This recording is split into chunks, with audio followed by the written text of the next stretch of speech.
I would had said something during the time of the conversation, how I react to that. But I have the impression that even though we have short time,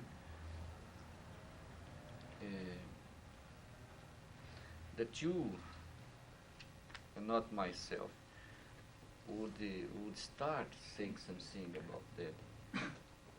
Look, this is not because I wanted to discriminate myself from the conversation, but I think that it's better. Well, why don't we just then throw it open, and when you feel moved, join in on the conversation. I don't know. Does anybody want to respond? Mike? Yeah, I'd like to respond a little bit to what Marilyn was saying. The one thing you said was that I think the students that were coming in were getting more conservative and going into, institutionalized church, wanting to teach in the public schools.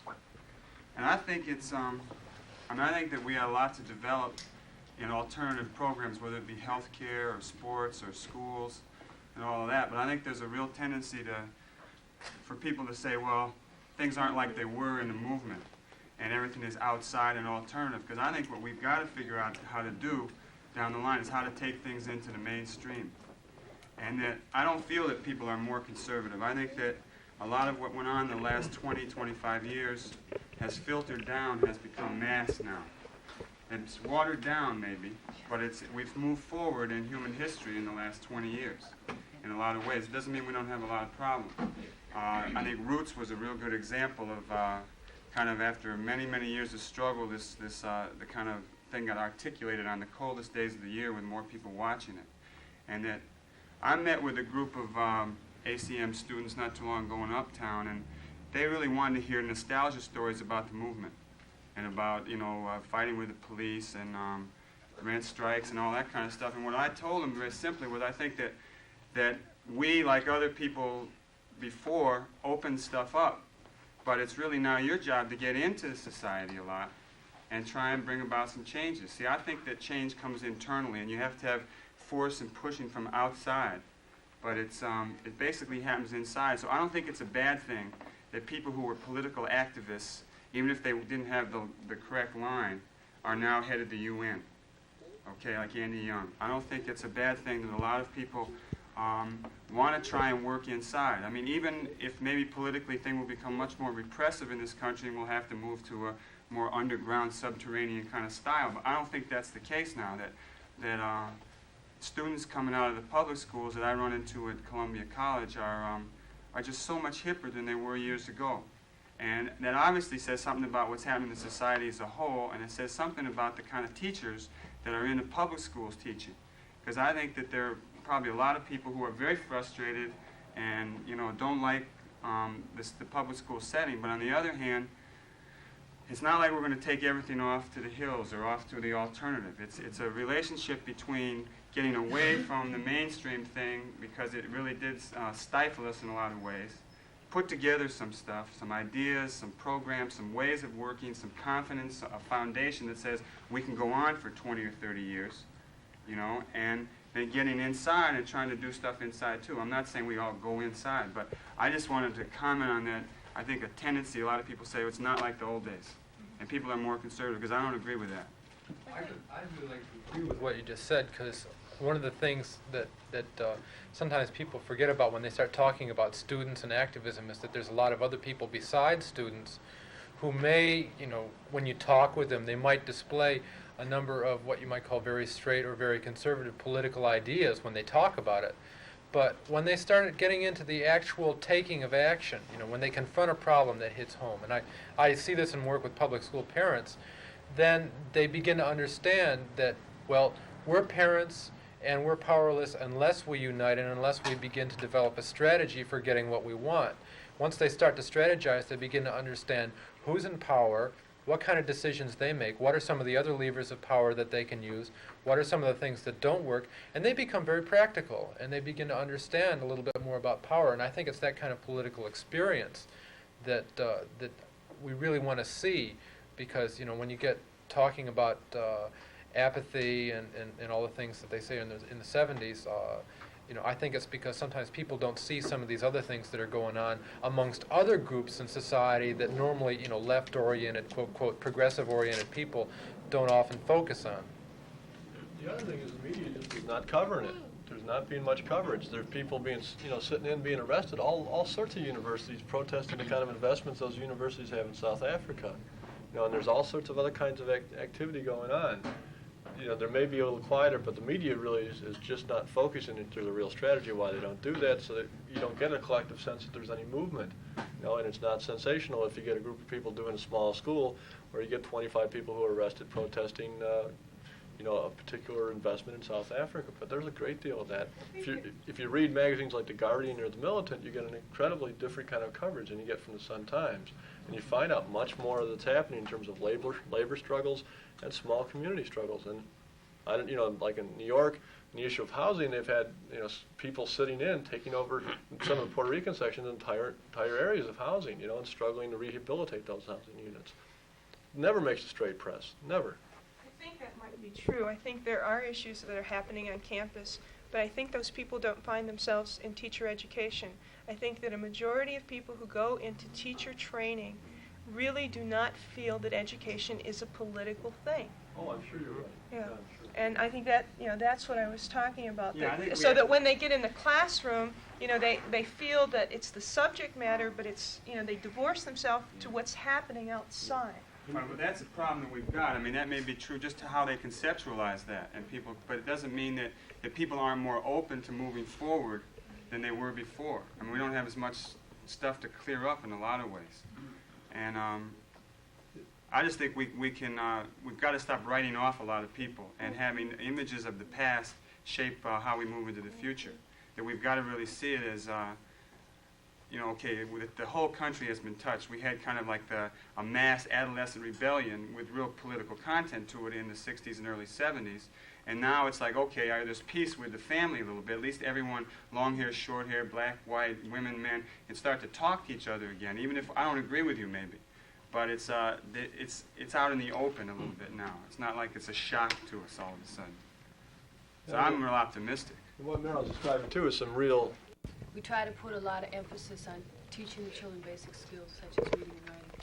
But what I'd like to ask you, I guess, is in your experience in the work that you've done, how you've been able to, or what methods you've used to pull together what is happening in the community or in the country or whatever, so that the children really has a sense of himself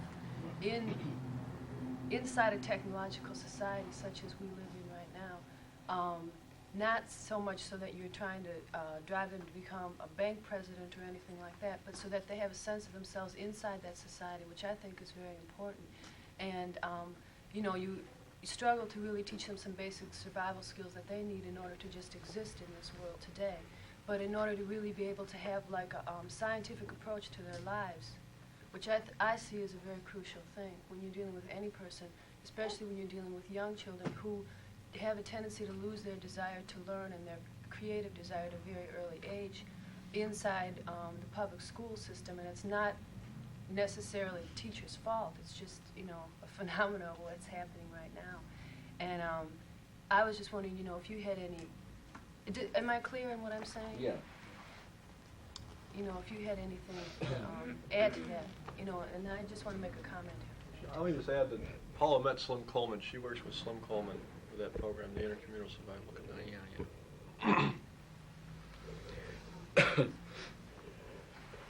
Look, first of all, I need to tell you that one of my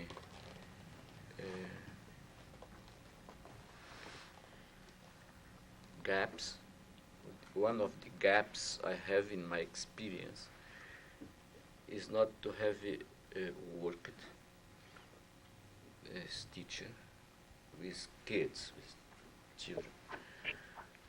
When I was very young, 19 years old, I had very good experience by teaching syntax of language, of Portuguese language to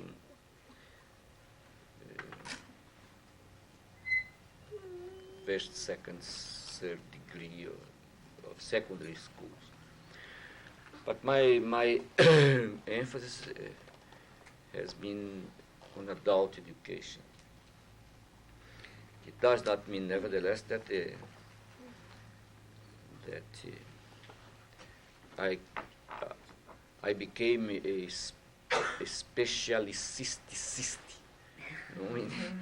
in adult education. That is that I understand only something about adult education, and I don't know anything about the other things.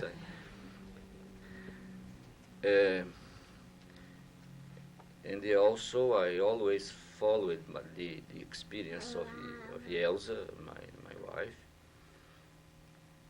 who worked lots of time with children. And now the the research and the experience which one of your daughters does in this field. I think that one of the good things to do with the kids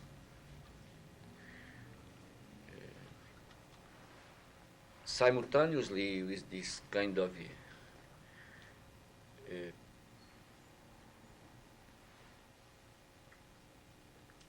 conviction that education, no matter the level in which we are working, is always a political fact. It's not a matter of techniques and methodologies. It's a political fact. But I think that one of the main preoccupations we must have is to invent, I like very much this verb,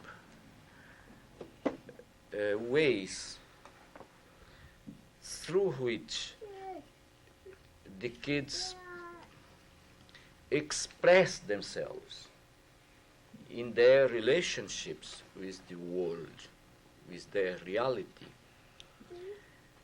But when I say express themselves, of course, I am talking about the understanding themselves in their dialectical relationships with the context. It's something you emphasize also in your. I think that you are very, very clear in your analysis.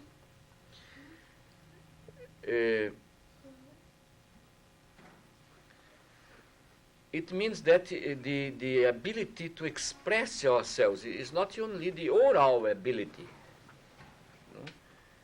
It's one of the dimensions of the communication through linguistic science. But we have to increase language as a total phenomenon, and not as only a linguistic one. Trying, for example, to develop with the kids the ability to read, not the texts, but the reality,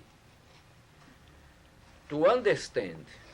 Reading the reality means precisely to grasp the raison d'être, the reason for the reality, for the facts in which we are being enveloped in our community and so on. Of course, one thing is to do that with young people, with adults. The other thing is to do that with children. We have limits of the understanding. But to make possible for the children to use their hands, their bodies.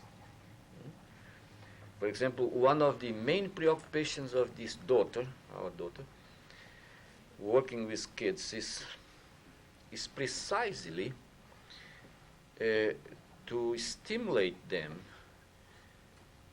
to recognize critically the existence of their bodies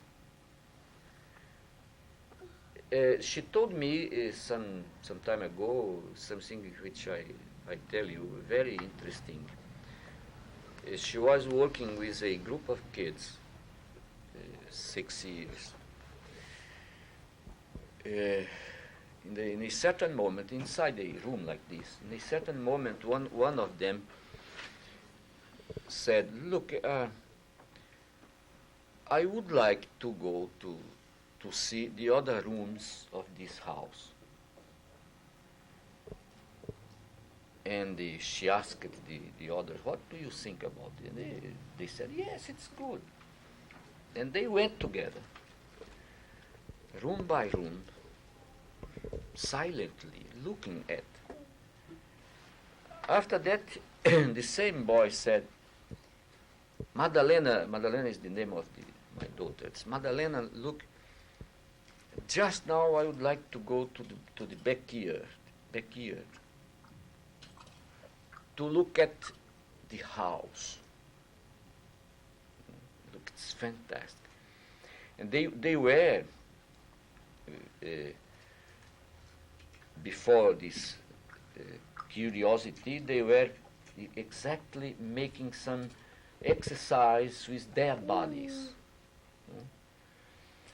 And then they went, they looked at the house, and the boy said, yes, I know the house. It's beautiful, no? From the epistemological point of view, from the point of view of a theory of knowledge, it's a very good example. And he said, yes, just now I see the house. And Madalena, look, I would like to go to the street because the rooms constitute the house. The house is in this backyard, but all these, is it right? Is or are? Doesn't matter. In a street. Then I would like to go to the street. They went together to the street. After that, the boy said, yes, but there are other streets. They went and they grasped the notion of a block. And the boy said, but look, in the city, they walked something.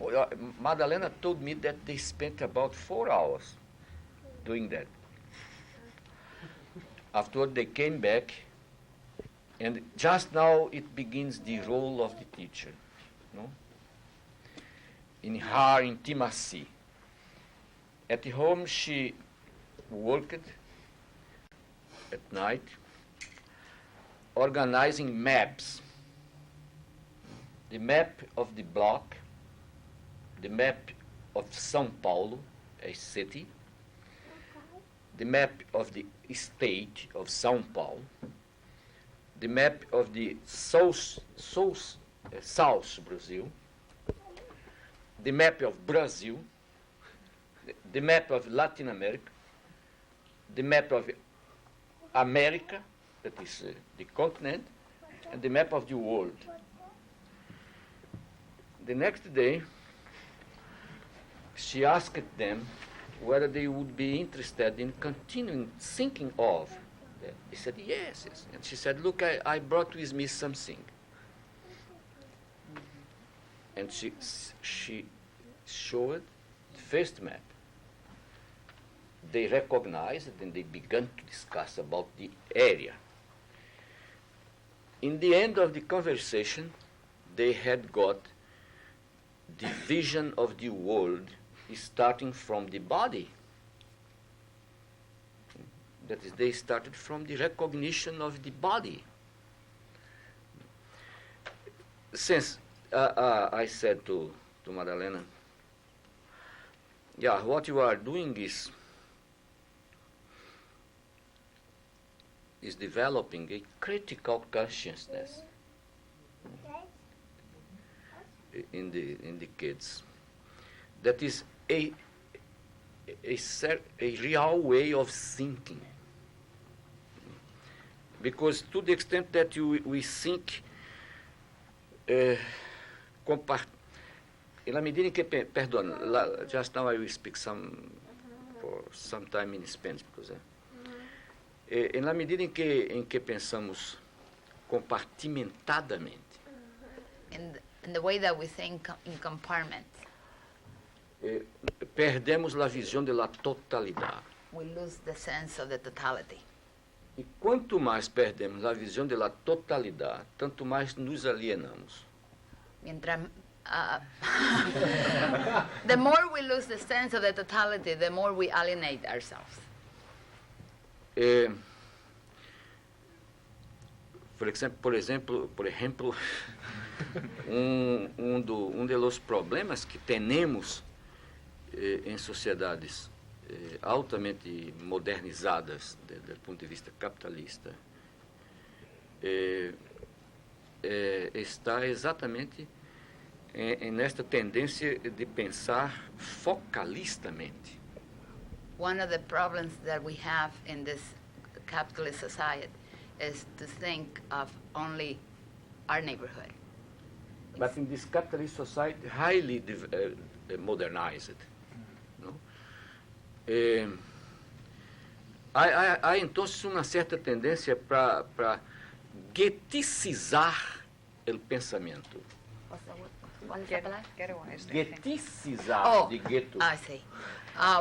One of the tendencies that we have in this capitalist society is to just think of ourselves within a ghetto, and that's the focus.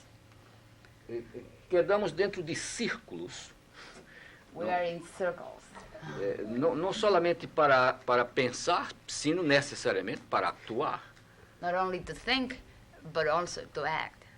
When we act, we reflect just our ghetto situation.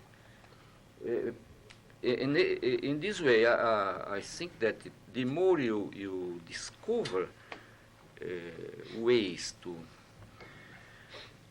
to engage the kids into some kind of action, creative action,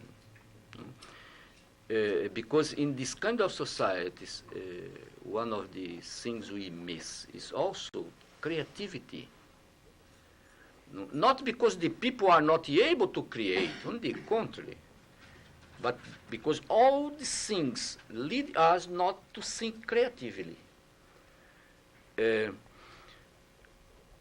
days ago, I made reference, for example, and I will repeat now, to a certain tendency we have in this country to write books teaching the possible leaders how to do this, how to do that. The quantity of books like this is fantastic. How to get good jobs, how to be happy, how to be good friend, how to develop communities. And because of that, there is a fantastic emphasis on the techniques and on the methods. Every people are always asking for methods and techniques. And for me, one of the things we have to do is to demystify the techniques and the methods. Not to deny them, but to demystify them.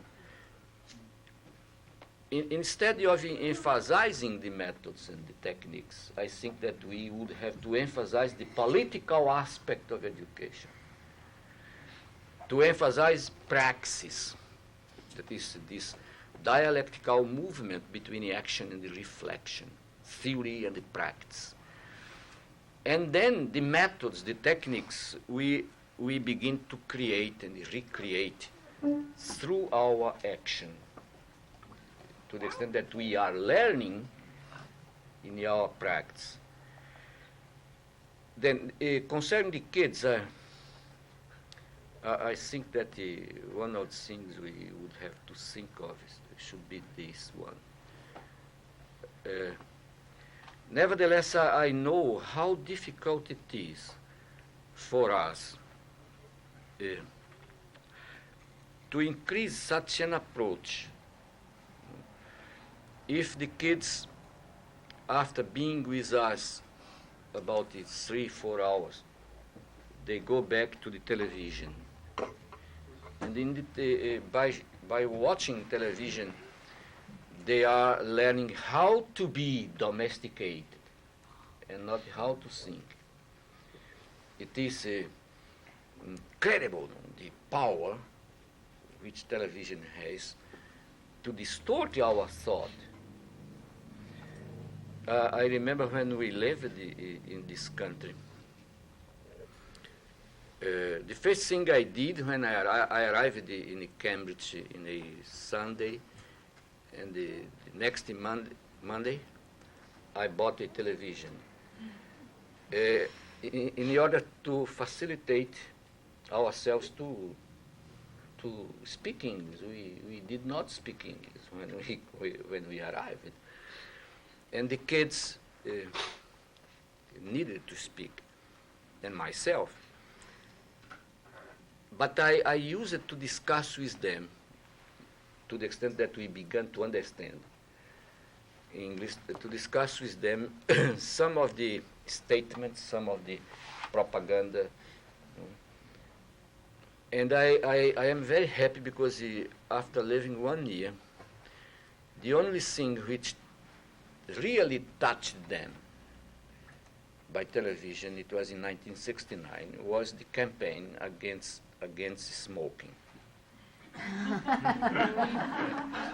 And it was very good. But at that time, I had such a trouble with them because every day they asked me, look, Father, do you really want to die?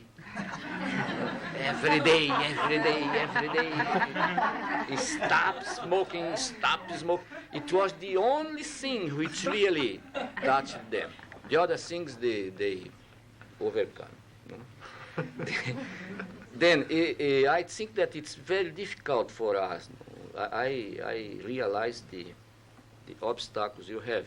Because if on the one hand you try to create a certain atmosphere for the creativeness of the boys, at home they are castrated.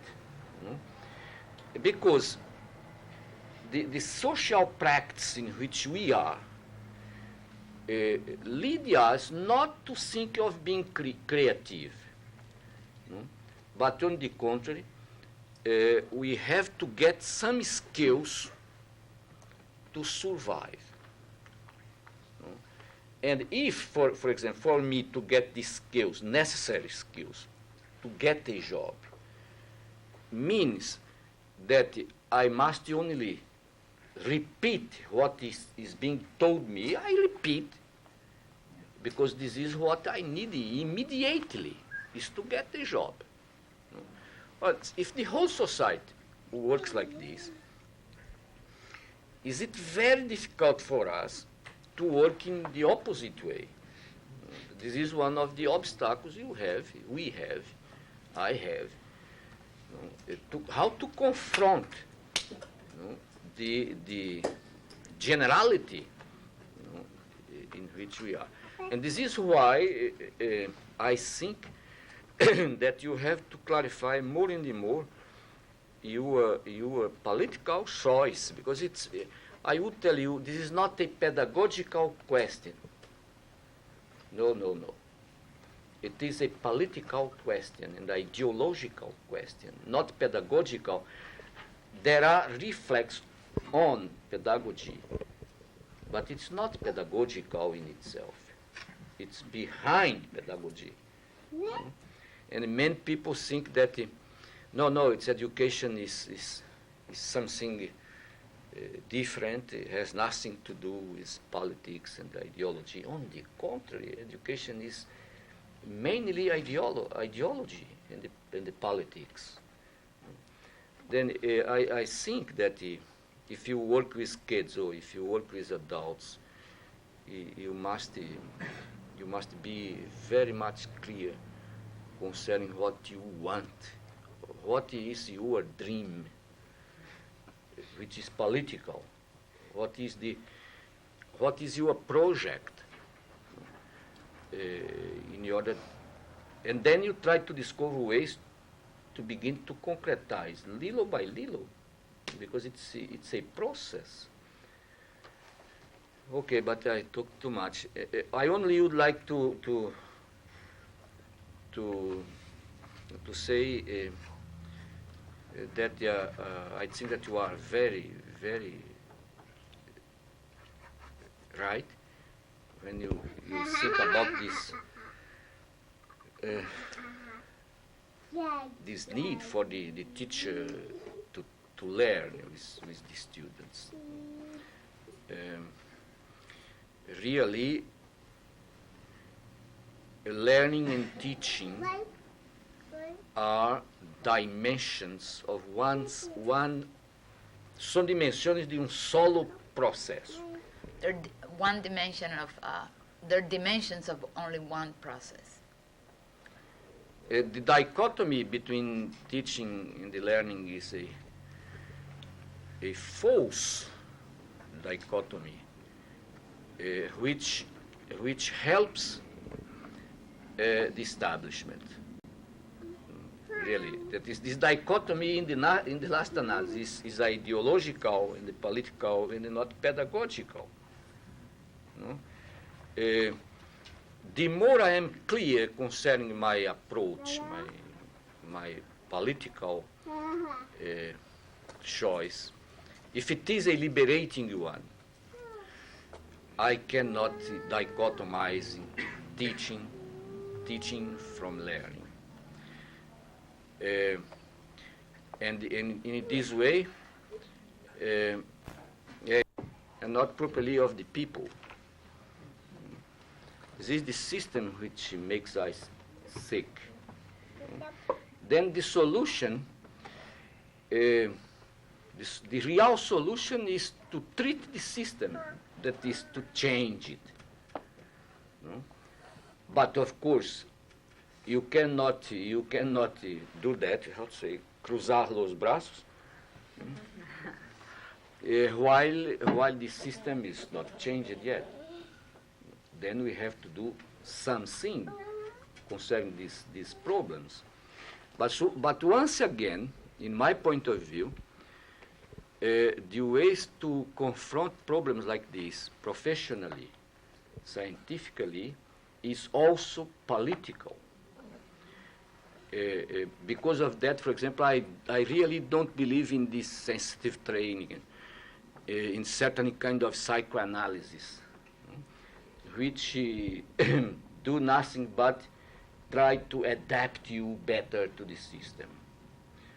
In my point of view, the psychotherapy is good to the extent that by helping individually, challenge the individual to understand that it's necessary to change the reality. Okay,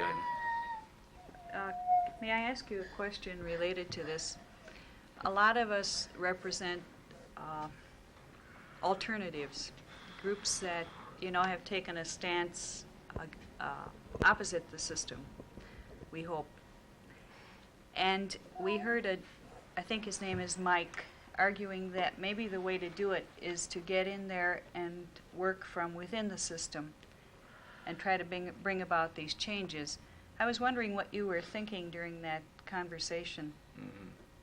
Look, about that, I think that first of all of us are inside the system. Okay? Yeah, that's true. All of us. We are not outside the system because it should be impossible. Well, let's say the educational system, yes. for example. Then we are, but besides being inside of the global system, we participate in subsystems. One of the subsystems is the educational one. Okay, if my choice, for example, coincides with the capitalist system, I am first inside of the capitalist system, of the structures of society. Secondly, I am inside of the subsystem of education of the system. Thirdly, of course, I have to help the preservation of the global system, because I am interested in it. If my choice is an odd one, I am inside the global system, and I am tactically inside the subsystem and strategically outside of it.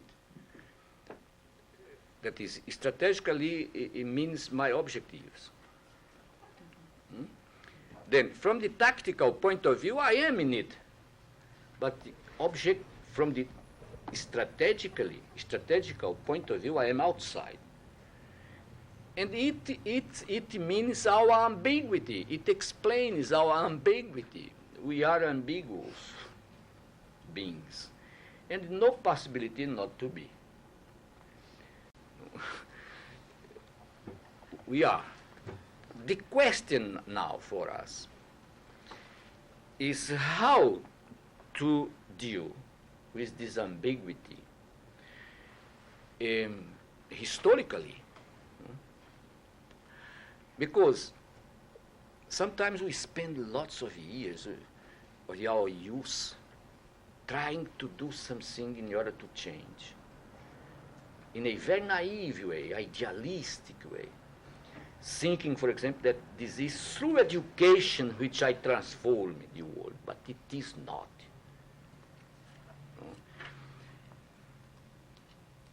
And someday we ask ourselves, but look, what did I do?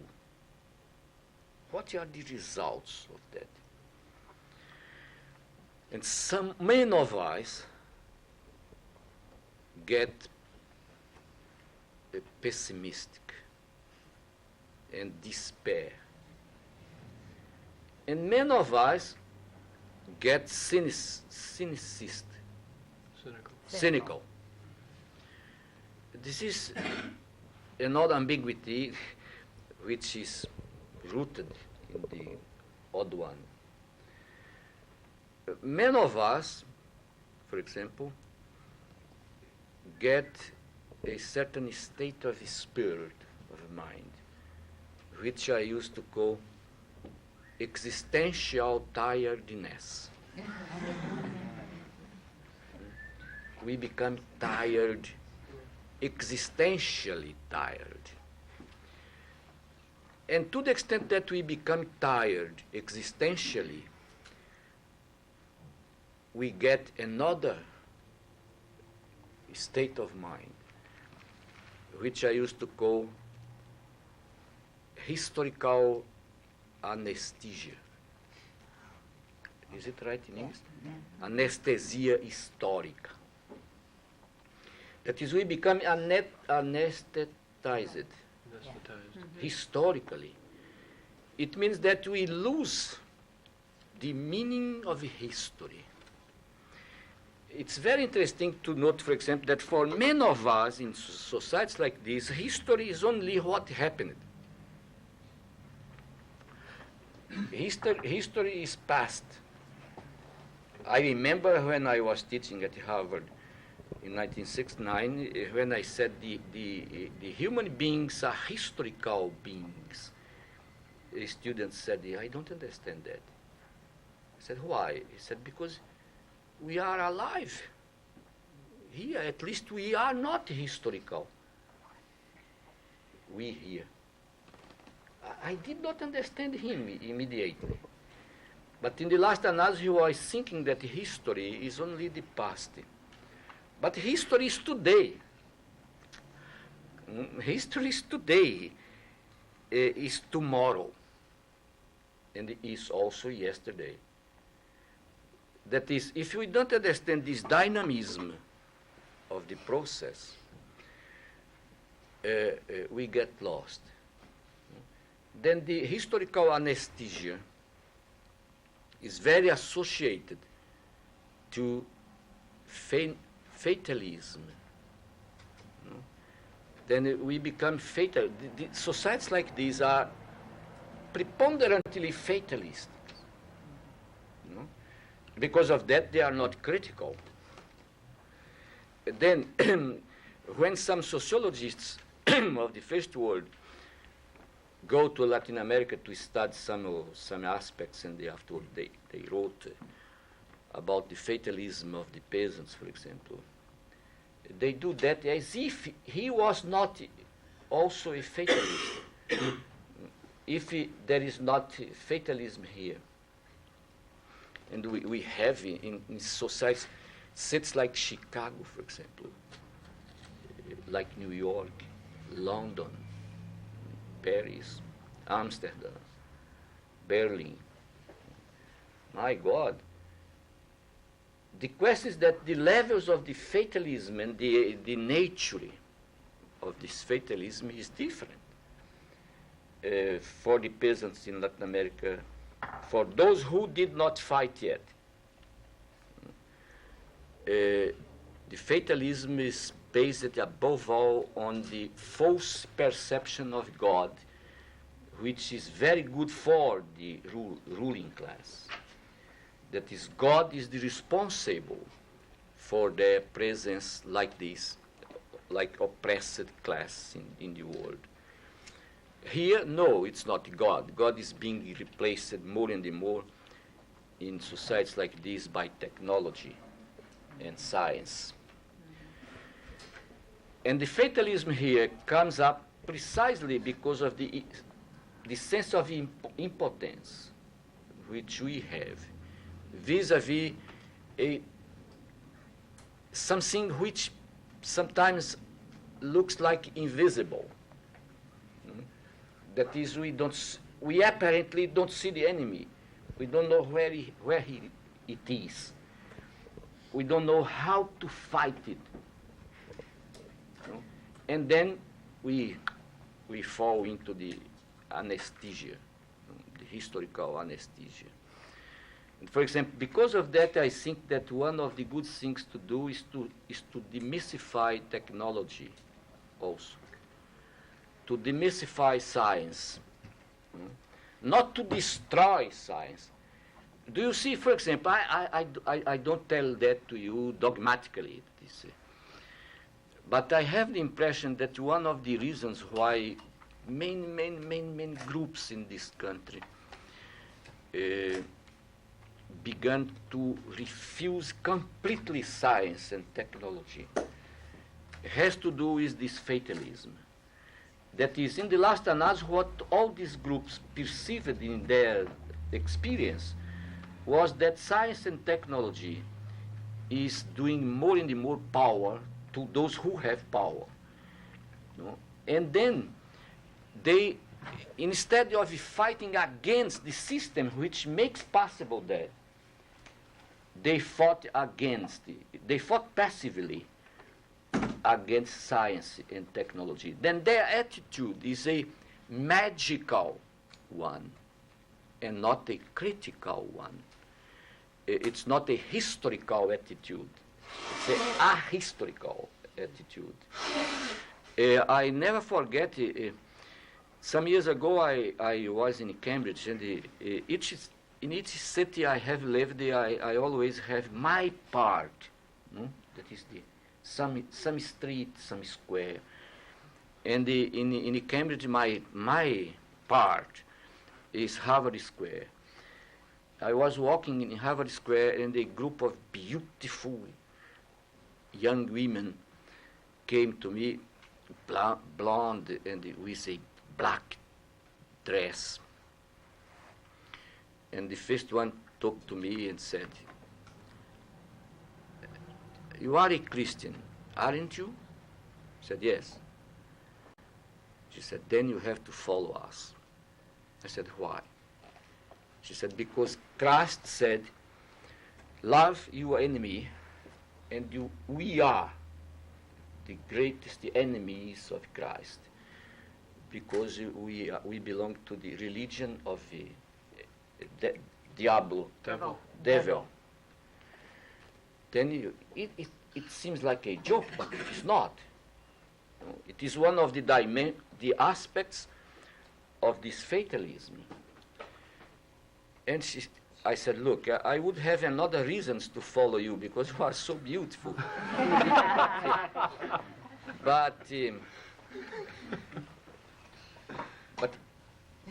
I cannot follow you even if I understand that you have. I would have reasons to follow you because you are so beautiful. I have something to do, and I cannot go. Excuse me, but go ahead with your fatalism. And I left them. Do you see? It's not a joke. In Latin America, it should be impossible to be understood. No? But here it's possible to be understood.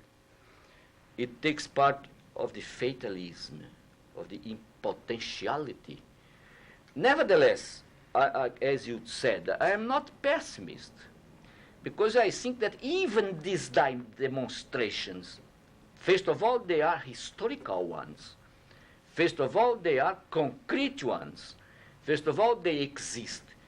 First of all, we cannot deny them. What we have to do is to try to understand them, to understand why they are existing. And secondly, what we have to do is to study ways to overcome this stage, to go beyond that kind of reaction. Excuse me, I am talking too much. This is why in societies like this, we have some kind of, can I say, undulations? Yeah. No? Ups and downs. Yeah, yes. Moments of tremendous rebellion, which is a moment in which the fatalism works differently. No? Immediately, a moment of queda, caída. Fall. For once again, another rebellion. Until, in my point of view, in the process, the people will arrive at a moment in which the rebellion consciousness will be replaced little by little in a revolutionary consciousness. Because there is a fundamental difference between both this kind of consciousness. And until today, I think that the most aspect of the rebellion is rebellion, not yet a revolutionary consciousness. But we don't create revolutionary consciousness through sermons, through workshops, and through seminars. The revolutionary consciousness can be helped, okay. No? Such this kind of activities you have, I think, are very important. I would not tell you, oh, you are naive people, you are not revolutionary. No. I don't think like this. First of all, I think that we do what we can do historically, and this disease may be what you can do. The question, nevertheless, is to know whether you can do best, how you can do best, and what are the things you are not yet doing, nevertheless, which can be done in order to do. And in this process, you also will change yourselves. The consciousness does not change by itself and inside of itself. It is idealism in the philosophical sense of the word. Consciousness changes in the conflicts. The conflicts are the midwives of consciousness. And sometimes many of us Christians have the tendency to avoid the conflicts as if it were possible. It's not possible. instead of denying the conflicts, I have to become engaged in the conflicts. And then I have them as the midwives of my consciousness. I reshape myself in the struggle and not in the seminars. The seminars, okay, can be sometimes a very good starting point. But after the seminar, we have a long, não sei se está certo. Journey? Yes, long way to go. Yeah, way to go. No? In which many of us caminho en el cual muchos de nosotros se sienten arrependidos. A road in which many of us decide that we don't want to continue. We have changed our mind and want to get back. Because in order to make history, we have to pay some cost. Some of us pay a higher cost. Some others pay less cost. But it's impossible. I don't like to use this expression because it has to do with money. But não se hace história gratuitamente. You cannot make history free. Pay a price. Free of charge. You have to pay a price. There is a price. Pain. Exile. I know what means, for example, to be 13 years far from my people, far from the smell of the earth, far from the taste of the food, far from the color of the sea, far from the singing of the birds, far from the voice of my friends, the face of my brothers, my sister, my old mother, who will die without any possibility for me to see her for the last time. I know what means that individually. No? And if we are not so conscious of what we must do, of course we say goodbye to our mistake. And then it should be for if I wrote 2, 3, 4 articles, little by little, saying that yes, really I was not correct in 1964. The question was not really as I said. Just now, after all these years, I had time to rethink.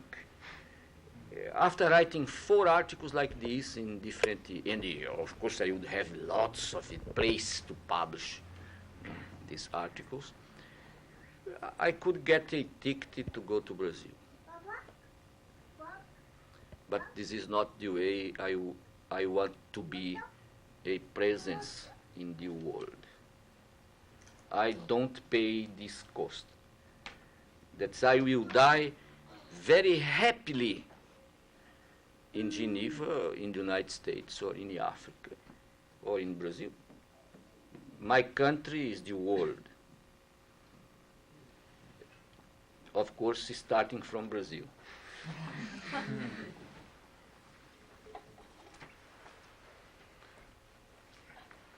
You mentioned going really consciously making that choice, so you knew the kind of costs. I mean, did you imagine what the cost would be, but you knew there would be costs? Look, I have the impression that yesterday the young Brazilian said something very interesting concerning Guevara, Fidel. He said that Guevara before never could think of whom he would become. Okay? I think that we also don't know before what is the cost. Nevertheless, we have to know that we have to pay, that we can pay. No, that is. I think that we have to be more or less aware of that, in order not to be surprised. I remember when I was beginning in one of the last moments of the research. The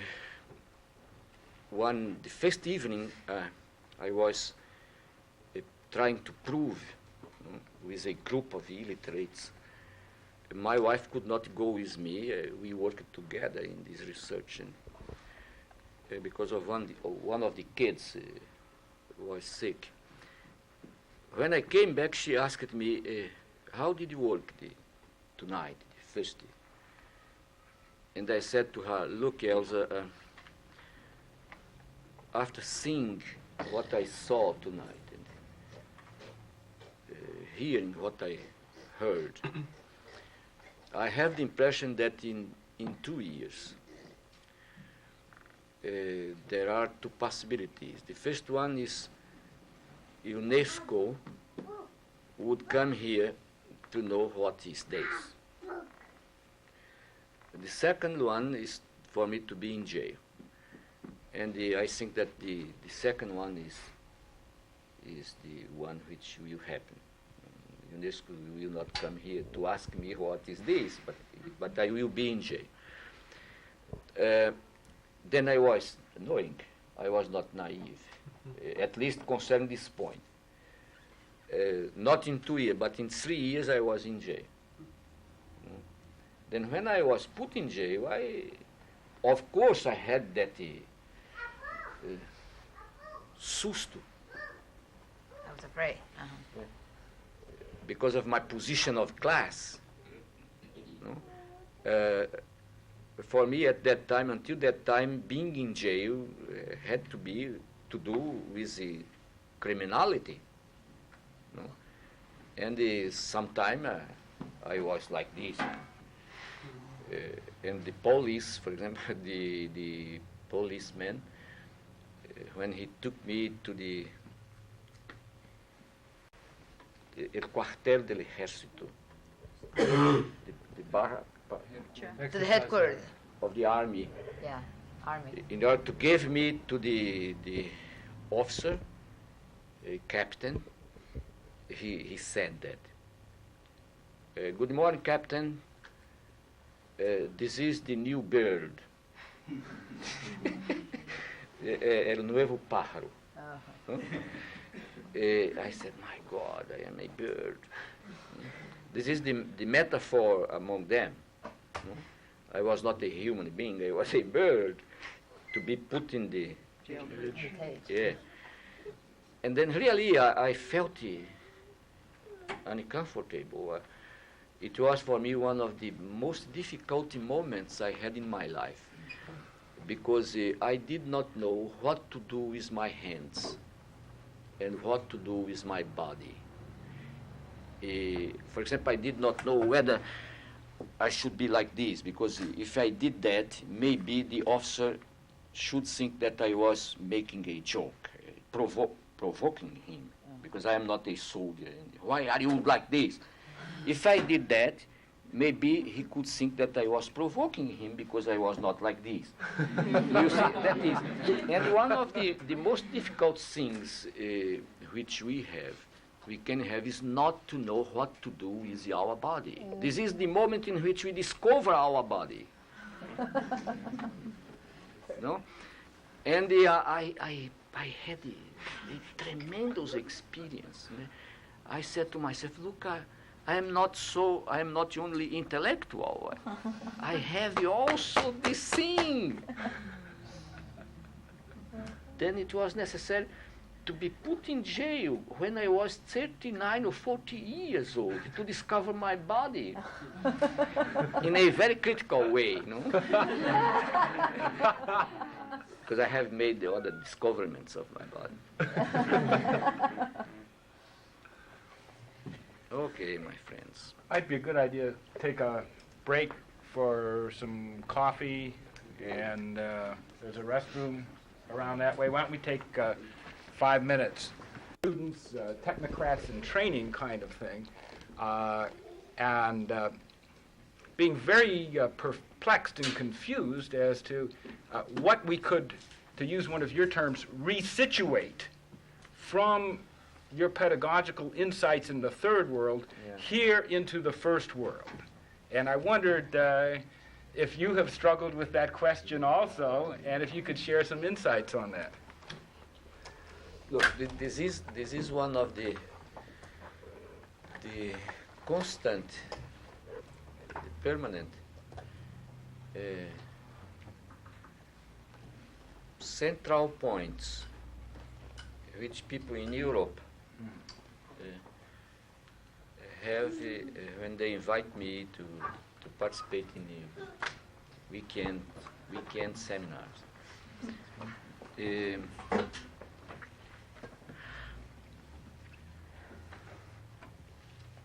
To the extent that these books have been translated into almost all the European languages, some Asian also, there is a tremendous curiosity also. But it's very interesting because of the historical situations and realities, and the demands are